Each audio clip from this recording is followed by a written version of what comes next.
क्या आपने अपने बच्चे के लिए जो टीके लगते हैं उसके लिए ज्यादा पैसे दिए हैं? जानिए क्या है सच। क्या सच में अपने बच्चों के लिए जो टीके लगते हैं उसके लिए पैसा देना जरूरी है? आज हम बात करेंगे ऐसे ही सच की जो हर माँ बाप के दिल को झंझोड़ देता है। जब सरकारी अस्पतालों में नवजात बच्चों को दर्द भरे टीके लगते हैं तो वहीं प्राइवेट अस्पतालों में वही टीके पेनलेस और महंगे बिकते हैं।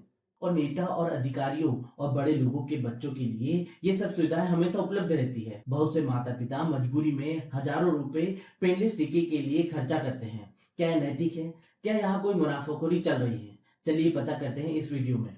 नमस्कार दोस्तों, मैं हेमंत सोलंकी, स्वागत है मेरे यूट्यूब चैनल पर।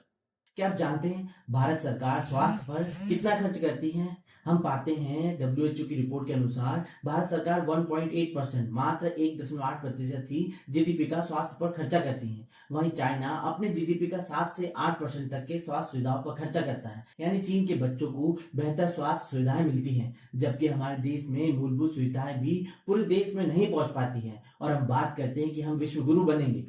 मैं यहाँ बताना चाहूंगा कि मेडिकल साइंस में दो तरह के पर्टुसिस कंटेनिंग वैक्सीन होते हैं। पहला होता है होलसेल वैक्सीन, दूसरा होता है असेलुलर वैक्सीन। जब वैक्सीन सरकारी अस्पतालों में दिया जाता है तो जिससे बच्चों को दर्द होता है, बच्चों को बुखार आता है, बच्चे ज्यादा रोते हैं। वहीं जो दूसरे प्राइवेट अस्पतालों में वैक्सीन दिए जाते हैं उसमें बच्चे को दर्द नहीं होता है, उसमें बच्चों को बुखार भी नहीं होता है। दोनों का मकसद एक ही है कि खतरनाक बीमारियों से बच्चों को बचाना। हम पाते हैं कि भारत का सार्वजनिक टीकाकरण कार्यक्रम जो बच्चों को मुफ्त टीके देता है, आमतौर पर सरकार सस्ते और एफिशिएंट विकल्पों का उपयोग करती है जो बड़े पैमाने पर अफोर्डेबल होता है। प्राइवेट क्लिनिक्स में जो DTAP टीके लगते हैं वो ब्रांडेड हेक्सावैलेंट वैक्सीन के होते हैं जिनकी कीमत बहुत ही ज्यादा होती है। एक बच्चा जिसका जन्म होता है और जन्म के बाद 0 से 9 माह के बीच में 10 से 12 टीके के डोज लगते हैं, जिससे कि उस पर प्राइवेट अस्पतालों में 10,000 से लेकर लाखों रुपए तक का खर्चा आता है। क्या यह सही है?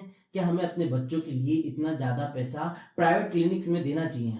अब असली सवाल यह है, क्या वैक्सीन बनाने वाली कंपनियां और प्राइवेट अस्पताल जानबूझकर पेनलेस वैक्सीन सरकार को कम मात्रा में देते हैं ताकि प्राइवेट में मुनाफा बन सके?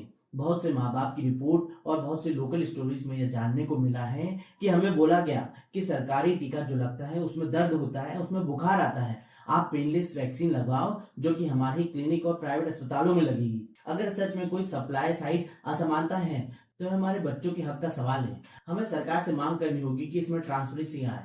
लोकल हेल्थ ऑफिसर से पूछना होगा कि कौन सी वैक्सीन सप्लाई हो रही है और क्यों। अगर किसी प्राइवेट हॉस्पिटल ने अनावश्यक रूप से ज्यादा चार्ज लिया है तो कंज्यूमर हेल्पलाइन में शिकायत दर्ज करानी होगी। हमें सोशल मीडिया पर एविडेंस शेयर करने होंगे, पिटीशन बनानी होगी कि प्राइवेट अस्पताल ज्यादा से ज्यादा इन आम टीकों का पैसा चार्ज क्यों करते हैं, ताकि सरकार असेलुलर वैक्सीन के बल्क प्रोक्योरमेंट पर नेगोशिएशन करे और सब्सिडी दे। बच्चों की हंसी किसी मुनाफे की जद में नहीं आनी चाहिए। माँ बाप की मजबूरी पर पैसा बनाना शर्म की बात है। अगर सच में कुछ गड़बड़ है तो हमें चुप नहीं बैठना चाहिए, यह मायाजाल हमें तोड़ना होगा। तो आइए हम सब मिलकर बदलाव लाएं, जानकारी हासिल करें और डरे नहीं, सिस्टम को जवाबदेह बनाएं। सरकारी अस्पताल हो या प्राइवेट क्लिनिक, हर जगह हमें वैक्सीन के बारे में पूछना चाहिए। हम सब मिलकर बदलाव ला सकते हैं। ये वीडियो आपको पसंद आया तो शेयर कीजिए। हर वैक्सीन की जानकारी हमें हर माँ बाप तक पहुंचाना जरूरी है। अगर वीडियो आपको पसंद आया तो चैनल को सब्सक्राइब करें। हम ऐसी सच की आवाज उठाते रहेंगे। जय हिंद।